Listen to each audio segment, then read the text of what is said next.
प्रिय विद्यार्थियों, आप सभी को मेरा नमस्कार।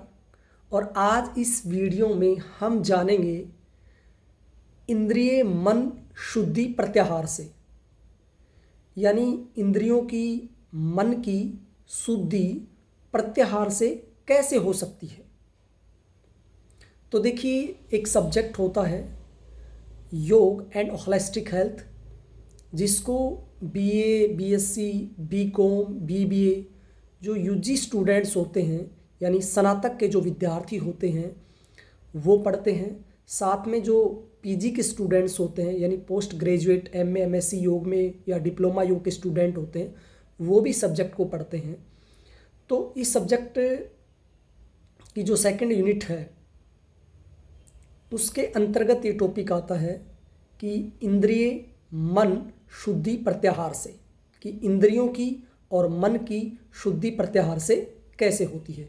तो देखिए, जर्नल टॉपिक है, सामान्य टॉपिक है, सभी को इसके बारे में जानकारी होनी चाहिए। तो बहुत से विद्यार्थियों की क्वेरी थी, उनका निवेदन था कि सर इस टॉपिक पर भी आप एक वीडियो ज़रूर बनाइए। तो देखिए, आप नोट भी कर सकते हैं, टॉपिक आपको पता चल गया है। तो देखिए, इंद्रिय मन शुद्धि प्रत्याहार से कैसे होती है। तो सबसे पहले देखिए, इसमें 3 कीवर्ड हैं। इंद्रिय हैं, यानी आपकी जो इंद्रियां हैं, फिर दूसरा कीवर्ड आपका मन है, और तीसरा कीवर्ड जो है वो प्रत्याहार है। तो ये 3 मुख्य शब्द हैं, ये समझ लीजिए। अब तीनों शब्दों को हमें समझना है और उसके बाद इनको हमें जोड़ना है। तो देखिए, इंद्रियां क्या होती हैं। तो देखिए, हमारे शरीर में यानी ह्यूमन बॉडी में टोटल 10 इंद्रियां हैं, ठीक है। 5 ज्ञानेंद्रियां हैं और 5 कर्मेंद्रियां हैं।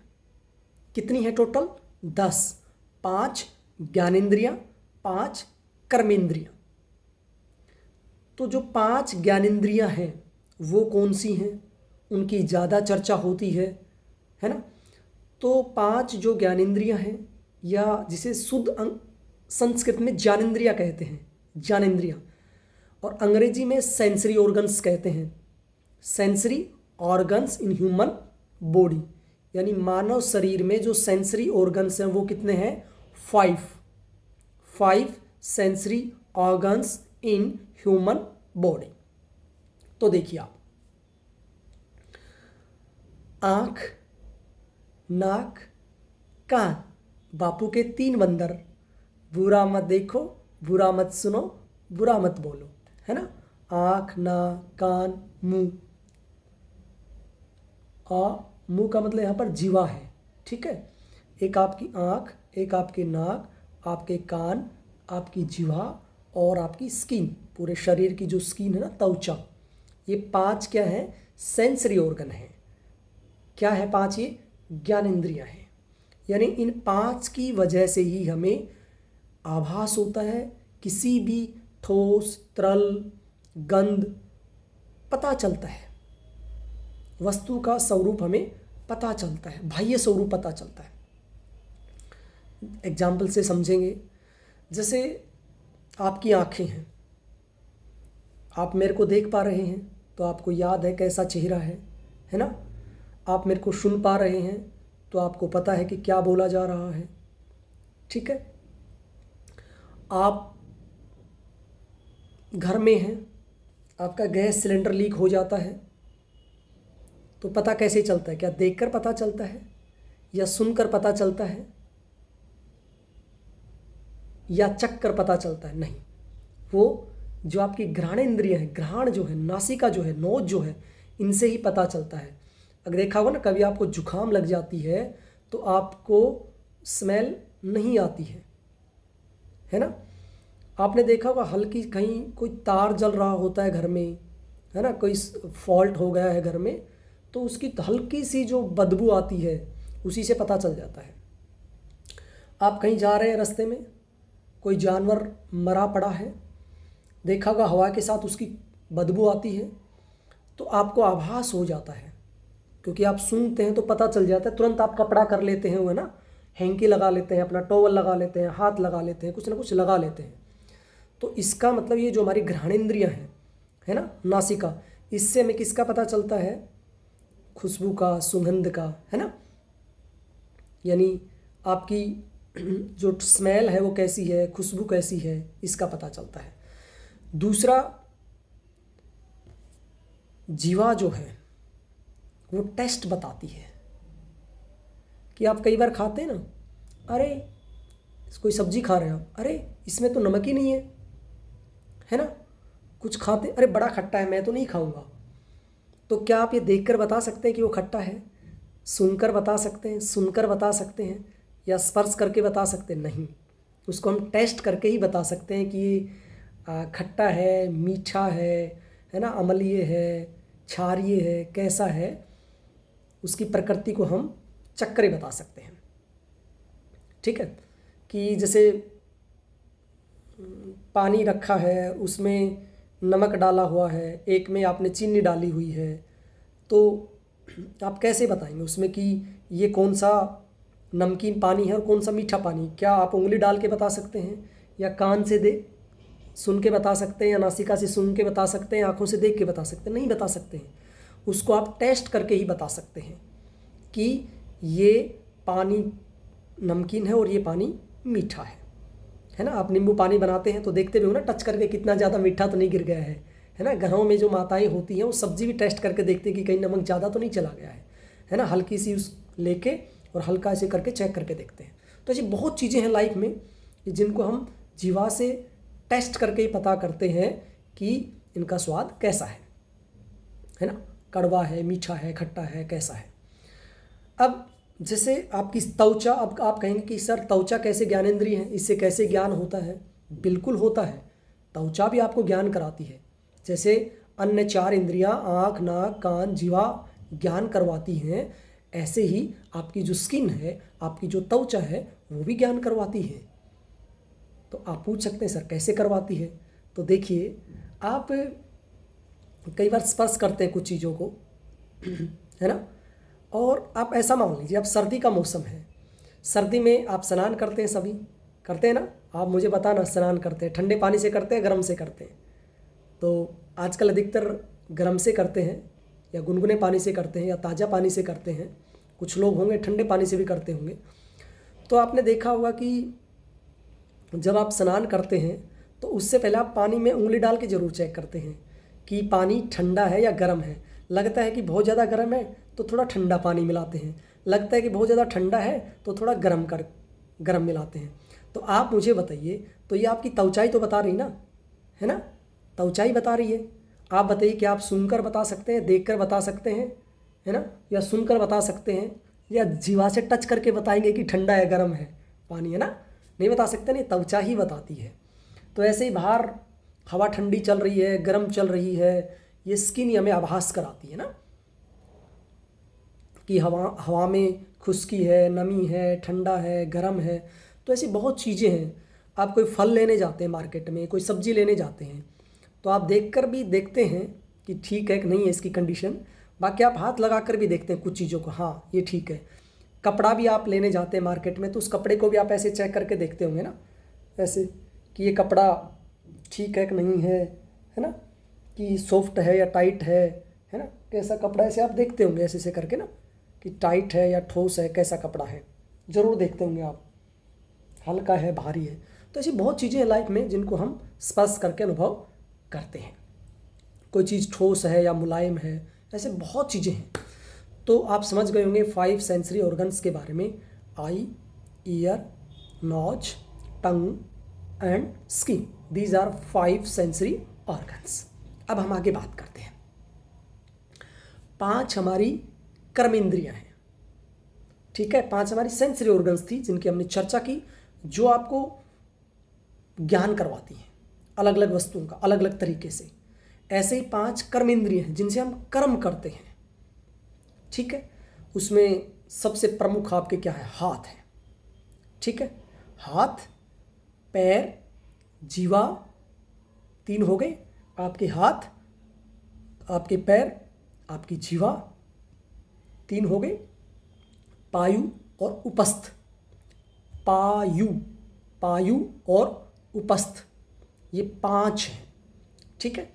तो देखिए ये कर्म करते हैं। जैसे कर्म जो भी कर रहे हैं हम हाथों से भी कर रहे हैं ना, हाथों से काम करना पड़ता है हमें। आप रोटी बनाते हैं, है ना, कपड़े पहनते हैं, बहुत सारे काम हाथों से कर पा रहे हैं। और चलना फिरना, दौड़ना बैठना, ये सब पैरों से हो पा रहा है। अब आपकी जो जीवा है ना, वो ज्ञानेंद्री भी है और कर्मेंद्री भी है, यानी सेंस ऑर्गन भी है और एक्टिव ऑर्गन्स भी है। यानी कर्मेंद्रिय का मतलब एक्टिव ऑर्गन्स, ठीक है। तो जीवा दोनों में काम करती है। जब हम टेस्ट चखते हैं कि खट्टा है, मीठा है ना, कैसा है, तो वो क्या है, ज्ञानेंद्रिय है, हमें ज्ञान कराती है खट्टे मीठे का। और जब आप बोलते हैं तो हमें ज्ञान, शब्दों का ज्ञान कराती है, समझ लीजिए। आप बोलते हैं ना, तो जीवा की वजह से तो बोल पाते हैं, गूंगा व्यक्ति नहीं बोल सकता है ना। तो ये जीवा जब बोलती है तो कर्म करती है ना। जब ये टेस्ट स्वाद चखती है तो ये ज्ञानेंद्रिय है।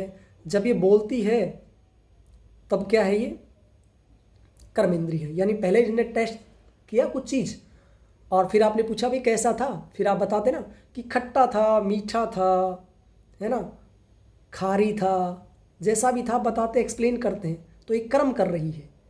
तो जो जीवा है वो दोनों में काउंट होती है, यानी वो ज्ञानेंद्रिय भी है, वो कर्मेंद्रिय भी है। आगे बढ़ते हैं हम। अब कंफ्यूज रहता है बच्चों को कि सर पायु क्या है, पायु, और उपस्थ क्या है। तो देखिए उपस्थ का मतलब जो ऊपर है, यानी हमारा मूत्रेंद्रिय जो भाग होता है ना, यूरिनरी जो सिस्टम होता है, उसमें हम यूरिन पास करते हैं, तो प्राइवेट जो पार्ट होता है यूरिन पास करते हैं, तो वो भी तो कर्म हो रहा है ना। अगर हम यूरिन पास नहीं कर पाएंगे तो हम, आप सोच लीजिए क्या हालत होगी। आप थोड़ी देर भी अगर यूरिन रोकते हैं एक्स्ट्रा टाइम, तो कितनी दिक्कत होती है ना। तो शरीर की गंदगी या निष्कासित कुछ जो वेस्ट मटेरियल है या विजातीय तत्व, उनको निकालना जरूरी होता है।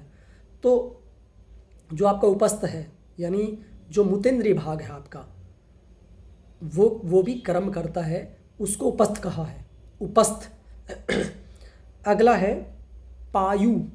पायु का मतलब क्या होता है, जो आपका मल द्वार है ना, जो आपका अनस है ना, मल द्वार या अनस, जहाँ से हम शरीर की गंदगी को निकालते हैं। जैसे आपने रोटी सब्जी जो भी खाया तो आंतों से पच के कुछ आपकी बॉडी में लग गया, है ना, और कुछ जो वेस्ट मटेरियल होता है, ठोस जो पदार्थ होता है, मल द्वार से बाहर निकल जाता है, ठीक है। तो मल द्वार से जो बाहर निकलता है, इसलिए वो कर्म कर रहा है, इसलिए उसको संस्कृत में क्या कहते हैं, पायु कहते हैं। और उपस्थ का मतलब जो यूरिनरी जो पार्ट है, जिसे हम यूरिन पास करते हैं, है ना, वजाइनल पार्ट है या पेनिस जो पार्ट है, वो उपस्थ है। तो ये 5 क्या हैं, आपकी कर्मेंद्रियाँ हैं, यानी एक्टिव ऑर्गन्स है। तो आप शायद समझ गए होंगे, 5 ज्ञानेंद्रियाँ और 5 कर्मेंद्रियाँ। आप नोट कर लीजिए अच्छे से, और इनके बारे में एक लाइन लिख भी लीजिए। और ज़्यादा जानना है तो हमने देखो योगसार पुस्तक में जो सांख्य दर्शन का पढ़ाया है ना हमने, सांख्य दर्शन, उसमें हमने बहुत अच्छे से बता रखा है कि ज्ञानेंद्रिय क्या है, कर्मेंद्रिय क्या है। उसमें 25 तत्वों का जिक्र है ना, तो उसमें हमने 5 कर्मेंद्रियों का, ज्ञानेंद्रियों का, मन का भी वर्णन किया है।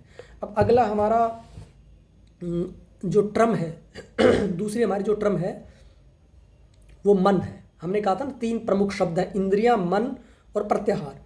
अब मन क्या है, मननात मनः, जो मनन करता है, चिंतन करता है, अच्छा बुरा भला सब जो सोचता है वो मन है। ये हमने योगसार में बता रखा आपको अच्छे से कि चित्त के बारे में। चित्त क्या होता है, अंतःकरण चतुष्टय होता है ना, मन बुद्धि अहंकार और चित्त, इसे अंतःकरण चतुष्टय कहते हैं। मन बुद्धि अहंकार और चित्त को क्या कहते हैं, अंतःकरण चतुष्टय। मन बुद्धि अहंकार, ये तीनों मिलकर क्या बनाते हैं, चित्त बनाते हैं। तो मन का काम क्या है, मनन करना। तो मन को 11वीं इंद्री कहा है, ठीक है। आप नोट कर लीजिए कौन सी इंद्री कहा है, 11वीं। 10 तो हो गई, 5 कर्मेंद्रिय, 5 ज्ञानेंद्रिया और 11वीं मन। मन को वैसे छठी इंद्री भी कहते हैं, क्योंकि 5 हमारी सेंसरी ऑर्गन है, छठा ये है क्योंकि मन इनका स्वामी है, कंट्रोल मन करता है इनको, ठीक है ना, मन के अनुसार ही कार्य करती हैं, ठीक है। या ये इंद्रियां जैसा संदेश देती हैं, फिर मन वैसा कार्य करता है। तो इसलिए छठी इंद्री भी कहते हैं, और 5 कर्मेंद्रिय ज्ञानेंद्रिय मिला लेते हैं तो 10 + 1 मन 11वीं इंद्री भी कह देते हैं इसको, ये ध्यान रखना आप। तो इसको उभयेंद्री भी कहते हैं, है ना, उभयेंद्री 11वीं इंद्री, ठीक है।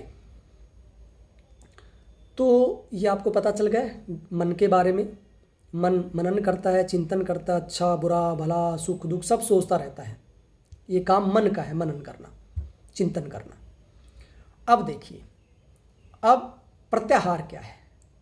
तो देखिए, जो प्रत्याहार जो शब्द है ये कहाँ से आया है। प्रत्याहार जो शब्द है ये अष्टांग योग से आया है। अष्टांग योग का वर्णन कहाँ मिलता है। अष्टांग योग का वर्णन योग दर्शन जो है ना, योग सूत्र कहें या योग दर्शन कहें, महर्षि पतंजलि द्वारा रचित है, तो उसके अंतर्गत अष्टांग योग का वर्णन मिलता है। तो अष्टांग योग का जो 5वां अंग है, यानी यम, नियम, आसन, प्राणायाम और प्रत्याहार 5वें नंबर पे आता है, ठीक है। फिर प्रत्याहार के बाद धारणा, ध्यान और समाधि।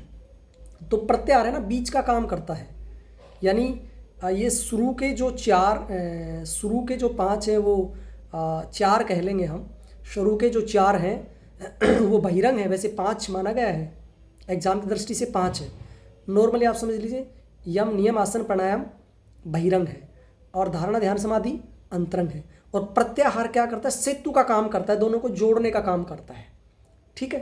हालांकि प्रत्याहार भी बहिरंग में शामिल कर रखा है, अंतरंग में तो धारणा, ध्यान और समाधि है। ये याद रखना, अष्टांग योग में धारणा, ध्यान, समाधि क्या है, अंतरंग है।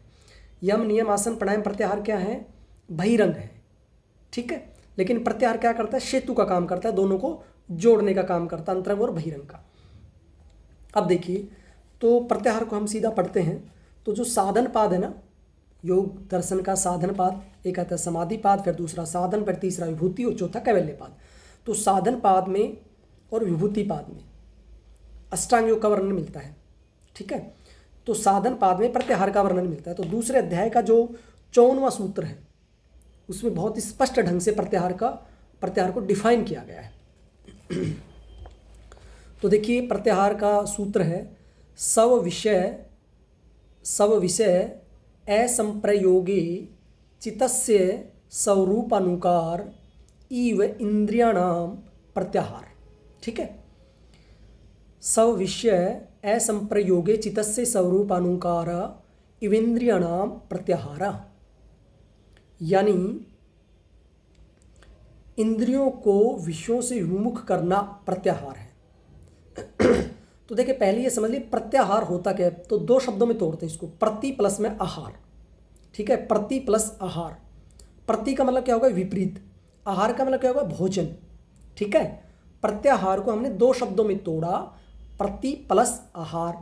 प्रति का मतलब क्या होगा, अपोजिट, विपरीत, और आहार का मतलब भोजन। तो जो भोजन है इंद्रियों का, उससे हम अलग कर दें उनको। जैसे आँखों का भोजन देखना है ना, रंग रूप आँखों से तो पता चलता है ना, ये काला है, ये गोरा है, ये सुंदर है ना, ये सांवला है, जो भी, ये ऐसा कलर है, वैसा कलर है, ये सब किससे पता चलता है, आँखों से पता चल रहा है ना, ठीक है। तो उसको इंट्रोवर्टेड करना है ना, विड्रॉल द सेंसेस है। ऐसे ही कानों का काम बाहर सुनना है, इसी तरह से जीवा का रस लेना है बाहर की चीज़ों में, ठीक है। मतलब इंद्रियां जो 5 हैं वो बाहर की चीज़ों में रस लेना चाहती हैं, उनका आहार है, उससे वो खुश होती हैं। अब उनको इंट्रोवर्टेड कर दें, अंतर्मुखी कर दें कि अंदर में वो रस लेने लग जाएं, अंदर से आनंदित हो जाएं, तो आपका प्रत्याहार सिद्ध हो जाएगा। वो कहते हैं ना, क्या करना और ज्ञान का जब खुल जाए मन की आँखें। तो जब भीतर की आँखें खुल जाएंगी ना, तो मन का क्या करना। ये आँखें तो बाह्य दर्शी दिखा रही ना, भीतर भी तो आपकी आँखें हैं ना। तो ऐसे ही ये इंद्रियां हैं, बहिर्मुखी रहती हैं, स्वाभाविक हैं, वो आप नहीं करते हैं, वो स्वभाव में है कि ये बहिर्मुखी होती ही हैं। साधना से, अभ्यास से, वैराग्य से ही आप इनको इंट्रोवर्टेड करते हैं, ठीक है। तो इन सभी इंद्रियों का अपना अपना विषय है, उनकी तरफ आकर्षित होती हैं। जैसे कानों में शब्द पढ़ते हैं तो आप बाहर खींचे चले जाते हैं, है ना। ऐसे ही खुशबू आती है तो आप उधर खींचे चले जाते हैं ना, अच्छी खुशबू के लिए, ठीक है। बदबू आती है तो आप दूर चले जाते हैं। ऐसे ही जीवा है ना, कहते हैं मजा लेती है जीवा, सजा लेता है शरीर, है ना। ऐसे ही हाथ भी मतलब पूरा शरीर में जो स्किन है वो भी लगा लीजिए, वो भी सुकून चाहती है। एसी के अंदर सभी जाना चाहते हैं ना, क्योंकि वहाँ पर आराम मिल रहा है, त्वचा को सुख मिल रहा है, ठीक है, लेकिन वो क्षणिक होता है सुख। तो इंद्रियों का अंतर्मुखी होना, तो देखिए जब इंद्रियों का अपने कार्यों के साथ संबंध न होने से, ठीक है, इनका कार्य है भाई, इनसे जब संबंध न होने से वे चित्त के वास्तविक स्वरूप के अनुसार, चित्त का जो वास्तविक स्वरूप है उसके अनुसार चित्त का अनुसरण करती हैं, तो उसे प्रत्याहार की स्थिति कहते हैं। आप समझ गए कि इंद्रियां बहिर्मुखी होती हैं। जब आप साधना करेंगे, अभ्यास करेंगे, तो वो धीरे धीरे इंट्रोवर्टेड हो जाएंगी, यानी वो चित्त के अनुसार कार्य करने लग जाएंगी। आप यहाँ चित्त को मन भी समझ लीजिए, ठीक है, वो आपके मन के अकॉर्डिंग कार्य करने लग जाएंगे। तो आप इसको एक एग्जाम्पल से समझने का प्रयास करते हैं। तो देखिए इसमें डॉक्टर सोमवीर आर्य जी बताते हैं कि वो बताते जैसे ही इनको इंट्रोवर्टेड करते हैं, इंद्रियों को या अंतर्मुखी करते हैं, तब निरुद्ध हुए चित्त के अनुसार ही उसका अनुसरण करना शुरू कर देती हैं इंद्रियां, ठीक है, क्योंकि चित्त तो निरुद्ध हो चुका है, उसके अनुसार उनका अनुसरण करना शुरू कर देती हैं। इससे उनका अपने सभी बाहरी विषयों के साथ संबंध टूट जाता है, ठीक है। जैसे ही उनके बाहरी विषयों अर्थात कार्यों से संबंध टूटता है, यानी इंद्रियों का, वैसे ही योगी प्रत्याहार की अवस्था को प्राप्त हो जाता है। यानी प्रत्याहार होने पर सभी इंद्रियां चित्त के निर्देशन में ही रहती है। तो इसको एक बहुत ही अच्छे एग्जाम्पल से डॉक्टर सोमवीर आर्य जी ने समझाया है योग दर्शन पुस्तक में, उसकी व्याख्या के दौरान। जिस प्रकार मधुमक्खियों का जो छत्ता होता है ना, उसमें एक रानी मक्खी होती है, आप सबने सुना होगा, और वह रानी मक्खी जैसा निर्देश करती है या जैसा कार्य करती है, तो अन्य जो छत्ते में मक्खियां होती हैं वो उसका अनुसरण करती हैं, ठीक है। जहाँ रानी मधुमक्खी जाएगी सारी मक्खियां वहीं जाना शुरू कर देती हैं, यानी उसका पूरा फॉलो करती हैं, उसके अनुसार चलती हैं। तो इसी प्रकार इंद्रियों के अंतर्मुखी होने से वे इंद्रियां अपने अपने कार्यों को छोड़कर चित्त के निर्देशन में कार्य करती हैं, यानी चित्त आपकी मधुमक्खी रानी है, ठीक है, रानी मधुमक्खी है, ठीक है। तो उसके अनुसार जैसे दूसरी मक्खियां कार्य शुरू कर देती हैं, उसी प्रकार आपके चित्त के अनुसार आपकी इंद्रियां कार्य करना शुरू कर देती हैं। तो चित्त के निरुद्ध होने पर सभी इंद्रियां भी निरुद्ध हो जाती हैं। चित्त के निरुद्ध होने पर सभी इंद्रियां निरुद्ध हो जाती हैं, यानी बाह्य विषयों से चित्त भी हट जाता है, तो फिर धीरे धीरे आपकी इंद्रियां भी हट जाएंगी, क्योंकि इंद्रियां अंतर्मुखी हो जाती हैं। Withdrawal the senses from the outer world, यानी बाह्य विषयों से हटाकर इंद्रियों को अंतर्मुखी करना प्रत्याहार है, ठीक है। ये मैंने बहुत ही अच्छे से एग्जाम्पल के साथ आपको समझाया है। अब देखिए अगला सूत्र क्या कहता है इसका। प्रत्याहार का फल बताया है, ततः परमा वश्यता इंद्रियाणाम। उस प्रत्याहार के सिद्ध होने से योगी साधक का इंद्रियों पर पूरी तरह से नियंत्रण हो जाता है। उस प्रत्याहार के सिद्ध होने से योगी साधक का इंद्रियों पर पूरी तरह से नियंत्रण हो जाता है। आप समझ गए होंगे, सीधी बात है, कॉमन बात है कि जब प्रत्याहार आपका सिद्ध हो गया तो आपकी इंद्रियों पर तो नियंत्रण हो ही गया, है ना। जब आप इंट्रोवर्टेड हो गए, इंद्रियों को अंतर्मुखी कर लिया, तो सीधी बात है आपका इंद्रियों पर नियंत्रण हो गया, कंट्रोल हो गया, ठीक है। और इंद्रियों पर पूर्ण नियंत्रण होने से साधक जितेंद्रिय कहलाता है, यानी जितेंद्रिय, है ना। जितेंद्र नाम होता है ना किसी को, तो जितेंद्रिय का मतलब जिसने इंद्रियों को जीत लिया है, यानी अपनी इंद्रियों पर विजय प्राप्त कर ली है, उसे इंद्रिय जय भी कहते हैं, इंद्रिय जय, जितेंद्रिय भी कहते हैं। तो इंद्रियों पर जब नियंत्रण हो जाता है तो व्यक्ति का अपनी इच्छाओं पर भी नियंत्रण हो जाता है, और वो इच्छाओं पर नियंत्रण हो जाता है तो बाह्य किसी विषयों में आसक्त नहीं होता है, और इंद्रियां जो निर्दुचित होता है उसी का अनुसरण करती हैं, उसी का ही फॉलो करती हैं। अब देखिए इसमें एक एक यहाँ लेखक लिख रहे हैं कि इस अवस्था में एक एक इंद्रिय को अलग अलग वश में करने की आवश्यकता नहीं है। यह चित्त रानी मधुमक्खी की भांति इन सबको एक साथ नियंत्रित रखता है। यानी मधुमक्खी जो होती है ना, रानी, वो एक एक को नहीं समझाती कि आप मेरे पीछे आओ, आप मेरे पीछे आओ। वो स्वतः ही स्वाभाविक अपने पीछे चलना शुरू कर देती है। तो इसी प्रकार एक एक इंद्रिय को समझाने की जरूरत नहीं पड़ती है। तो रानी मधुमक्खी की तरह चित्त हो जाता है, उसके पीछे पीछे सारी इंद्रियां अपना कार्य शुरू कर देती हैं। और इंद्रिय जय के विषय में कुछ विद्वान कहते हैं, आचार्य जैगी सवे कहते हैं महर्षि व्यास के अकॉर्डिंग,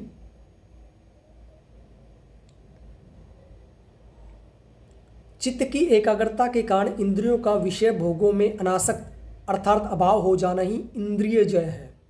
चित्त की एकाग्रता के कारण चित्त एकाग्र हो गया यानी निरुद्ध हो गया, तो इंद्रियों का विषय भोगों में अनासक्त, यानी एक होती है आसक्ति यानी अटैचमेंट, अनासक्त का मतलब होता है अनअटैचमेंट, ठीक है, उसमें लिप्त नहीं है ना, यानी बाहरी विषयों से संबंध नहीं रहता है, तो उसे ही इंद्रिय जय कहते हैं। तो ये पूरा हमने जाना प्रत्याहार के बारे में। तो तीनों के बारे में आप अच्छे समझ गए होंगे कि इंद्रिय क्या होती हैं, मन क्या होता है ना, और प्रत्याहार क्या होता है। अब इंद्रिय मन शुद्धि प्रत्याहार से कैसे होती है, अब ये प्रश्न है आपका एग्जाम में ऐसे आ सकता है कि इंद्रिय और मन कैसे शुद्ध होते हैं प्रत्याहार से। तो स्वाभाविक ही हमने पढ़ भी लिया कि वो जब विषयों में आसक्ति नहीं होंगी इंद्रियां, जब विषयों में लिप्त ही नहीं होंगी इंद्रियां, बाहर के किसी में इंटरेस्ट ही नहीं लेंगी इंद्रियां, तो स्वाभाविक वो शुद्ध हो जाएंगी, क्योंकि शुद्ध होंगी तभी तो इंट्रोवर्टेड होंगी ना, वो है ना, शुद्ध होंगी तभी तो इंट्रोवर्टेड होंगी ना वो। तो ये स्वाभाविक तौर पर ही प्रत्याहार से, यानी जैसे इंद्रियों को आपने इंट्रोवर्टेड किया वैसे ही इंद्रियां और मन शुद्ध हो गया, और तभी तो आप धारणा, ध्यान और समाधि की तरफ बढ़ेंगे ना। तो मेन बात यही है कि जब आपने इंद्रिय जय कर लिया, इंद्रियों पर विजय प्राप्त कर ली, तो इंद्रिय जय का मतलब क्या होता है, आप इंट्रोवर्टेड हो गए, यानी आप अंतर्मुखी हो गए, यानी आपका प्रत्याहार सिद्ध हो गया।